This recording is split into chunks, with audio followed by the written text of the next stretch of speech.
Indian സൈന്യം ഒരു പുതിയ യുഗത്തിലേക്ക് കടക്കുകയാണ്. പരമ്പരാഗത യുദ്ധതന്ത്രങ്ങളെയും ആധുനിക സാങ്കേതിക വിദ്യകളെയും സമന്വയിപ്പിച്ചുകൊണ്ട് സൈന്യത്തെ കൂടുതൽ കരുത്തുറ്റതാക്കാൻ ലക്ഷ്യമിടുന്ന ഒരു വലിയ പരിവർത്തനത്തിന്റെ പാതയിലാണ് ഇന്ത്യ. ഡെക്കേഡ് ഓഫ് ട്രാൻസ്ഫോർമേഷൻ, അതായത് പരിവർത്തനത്തിന്റെ ദശകം എന്ന് പേരിട്ട ഈ ദൗത്യത്തിന്റെ ആദ്യഘട്ടം വിജയ് ദിവസ് ജൂലൈ 26-ന് സൈനിക മേധാവി ജനറൽ ഉപേന്ദ്ര ദ്വിവേദി പ്രഖ്യാപിച്ചു. 2023 മുതൽ 2032 വരെയുള്ള കാലയളവിൽ സൈന്യത്തെ ഭാവിയിലെ വെല്ലുവിളികൾ നേരിടാൻ സജ്ജമാക്കുകയാണ് ഇതിന്റെ ലക്ഷ്യം. ഈ മാറ്റങ്ങളുടെ ഭാഗമായിട്ടാണ് രുദ്ര, ഭൈരവ്, ശക്തിബാൺ, ദിവ്യാസ്ത്ര തുടങ്ങിയ നൂതന ആശയങ്ങൾ സൈന്യത്തിന്റെ ഭാഗമാകുന്നത്. പുതിയ യൂണിറ്റുകൾ ഏതൊക്കെയാണെന്ന് പരിശോധിക്കാം. ഭൈരവ് ബറ്റാലിയൻസ്. ഇന്ത്യൻ സൈന്യത്തിന്റെ കമാൻഡോ വിഭാഗത്തിന് സമാനമായ സ്പെഷ്യൽ ഫോഴ്സ് ബറ്റാലിയൻസ് ആണ് ഭൈരവ്.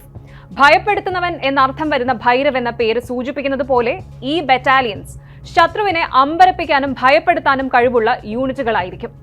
സൈന്യത്തിലെ എലീറ്റ് സ്പെഷ്യൽ ഫോഴ്സിനും സാധാരണ കാലാൾപ്പട യൂണിറ്റുകൾക്കും ഇടയിലുള്ള ഒരു പാലമായിട്ടാണ് ഇവ പ്രവർത്തിക്കുക.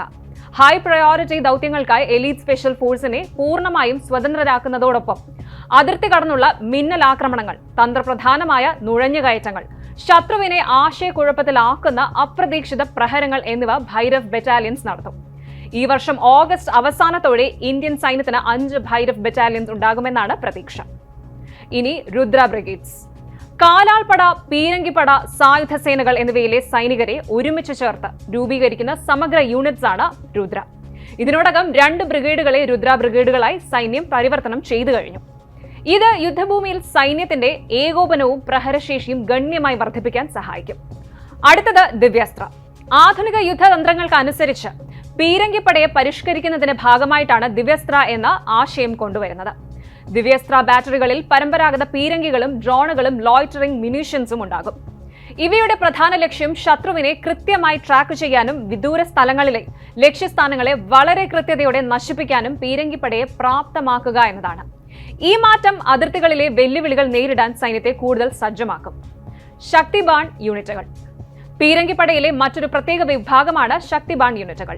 ഡ്രോണുകളും ലോയിറ്ററിംഗ് മ്യൂണീഷ്യൻസും മാത്രം ഉപയോഗിച്ച് സീ ആൻഡ് സ്ട്രൈക്ക്, അതായത് നോക്കി പ്രഹരിക്കുക എന്ന തത്വം നടപ്പാക്കുന്ന പ്രത്യേക ഡ്രോൺ യൂണിറ്റുകളാണിവ. ഡ്രോണുകളുടെ സഹായത്തോടെ ശത്രുവിന്റെ സ്ഥാനങ്ങൾ കണ്ടെത്തുകയും അവയെ കൃത്യമായി നശിപ്പിക്കുകയും ചെയ്യുക എന്നതാണ് ഇവയുടെ പ്രധാന ധർമ്മം.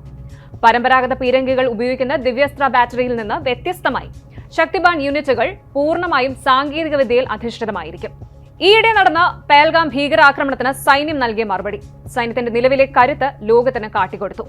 ഈ ആക്രമണങ്ങൾക്കൊപ്പം തന്നെ പ്രതിരോധ മേഖലയിലും സൈന്യം മികവ് തെളിയിച്ചിട്ടുണ്ട്. ഈ പുതിയ പരിവർത്തനങ്ങൾ സൈന്യത്തിന്റെ പോരാട്ട വീര്യം ഇനിയും വർദ്ധിപ്പിക്കുമെന്നാണ് സൈനിക വിദഗ്ധരുടെ വിലയിരുത്തൽ. ഈ നവീകരണങ്ങളൊക്കെയും ഇന്ത്യൻ സൈന്യത്തെ 21ാം നൂറ്റാണ്ടിലെ യുദ്ധതന്ത്രങ്ങൾക്ക് അനുസരിച്ച് രൂപപ്പെടുത്തുകയും രാജ്യത്തിന്റെ സുരക്ഷാ വെല്ലുവിളികൾ ഫലപ്രദമായി നേരിടാൻ സജ്ജമാക്കുകയും ചെയ്യും. ജനറൽ ഉപേന്ദ്ര ദ്വിവേദി പറഞ്ഞതുപോലെ ഇന്ത്യൻ സൈന്യം ഇന്ന് കാലഘട്ടത്തിന്റെ വെല്ലുവിളികളെ അഭിമുഖീകരിക്കുന്നതോടൊപ്പം തന്നെ ആധുനികവും ഭാവി കേന്ദ്രീകൃതവുമായ ഒരു സേനയായി അതിവേഗം വളർന്നുകൊണ്ടിരിക്കുകയാണ്.